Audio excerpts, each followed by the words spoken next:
Terima kasih Anda masih bersama kami pemirsa. Satuan Reserse Kriminal Kepolisian Resor Palu meringkus 3 gembong pencuri motor yang kerap beraksi di kota Palu, Sulawesi Tengah.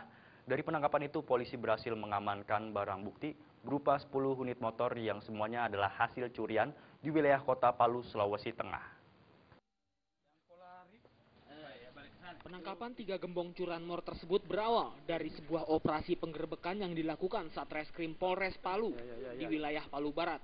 Dari hasil penangkapan tersebut, polisi berhasil meringkus salah satu pelaku bernama Irwan, beserta barang bukti 7 sepeda motor hasil curian. Dari keterangan pelaku, polisi melakukan pengembangan dan menangkap kedua gembong lainnya bernama Hasbi dan Rusman di wilayah Desa Tonggolo Bibi, Kabupaten Donggala, Sulawesi Tengah, sekaligus juga menyita sepeda motor hasil curian. Kepala Satuan Reserse Kriminal Polres Palu, Ajun Komisaris Polisi Yosep Adi Rahmat menjelaskan bahwa dari hasil penangkapan ketiga gembong curanmor tersebut, polisi berhasil menyita 10 unit sepeda motor hasil curian. Namun diduga ketiga pelaku sudah seringkali melakukan aksi pencurian di wilayah kota Palu. Melakukan tindak pidana pencurian kendaraan bermotor di wilayah Palu. Dari tersangka, 7 barang bukti motor. Kemudian berdasarkan keterangan dari yang bersangkutan, kita kembangkan kembali sehingga didapatkan 2 pelaku. Anggota melakukan penangkapan di desa Tonggolo Bibi, Sojol. Yosep menambahkan, salah satu pelaku merupakan residivis dengan kasus yang sama. Ketiganya diancam dengan pasal 363 KUHP tentang pencurian dengan ancaman hukuman 7 tahun penjara. Dari Palu, Sulawesi Tengah, Rahman Takdir melaporkan.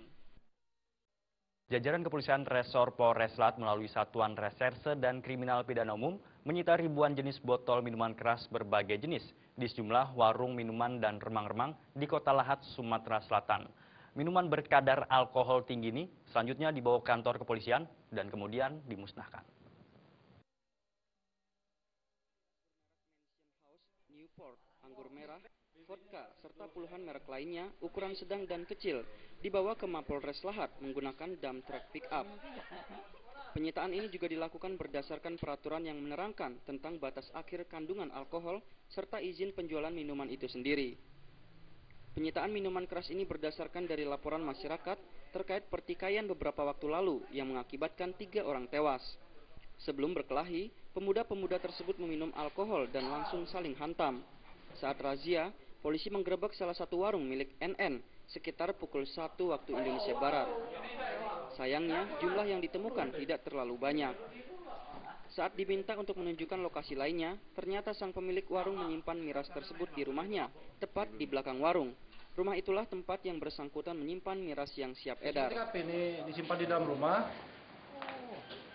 Di kronologis penangkapannya sekitar jam 1 malam, berdasarkan laporan masyarakat bahwa di rumah pemilik ini kan ada nyimpan miras. Jadi waktu kami ke sana dengan anggota, ternyata memang benar di sana ditemukan miras banyak, jumlah 100 dus ini. Dibawa lah, diambil keterangan, karena ini kan di piring, berdasarkan Perda nomor 7 tahun 2005, ancaman hukuman 3 bulan. Saat ini pihak kepolisian masih terus menyelidiki siapa pemasok yang terbesar di Kabupaten Lahat. Dari Kabupaten Lahat, Sumatera Selatan, Jamil Hasan melaporkan. Pemirsa, diduga mengalami penganiayaan oknum polisi saat berada di tahanan, remaja tanggung berusia 18 tahun harus masuk rumah sakit jiwa Sungai Liat, Bangka Belitung karena depresi setelah ditahan di Polres Pangkal Pinang. Tidak hanya itu, beberapa bagian tubuh remaja tersebut juga ditemukan mengalami luka lebam.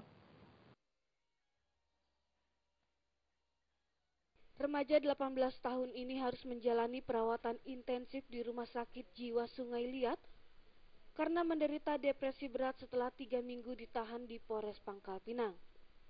Oleh pihak kepolisian sektor Pangkal Pinang, Jos dituduh sebagai pelaku pencurian kendaraan bermotor yang ditangkap pada tanggal 29 Oktober 2013 silam. Tak hanya depresi berat, di beberapa bagian tubuh Jos juga mengalami luka lebam yang diduga mendapat perlakuan kasar dari oknum polisi. Tidak terima dengan perlakuan tersebut, Gustina, ibu Jos, langsung melapor ke Propam Polda Kepulauan Bangka Belitung. Hal ini dikarenakan selama ini Jos diketahui tidak pernah mengalami gangguan jiwa.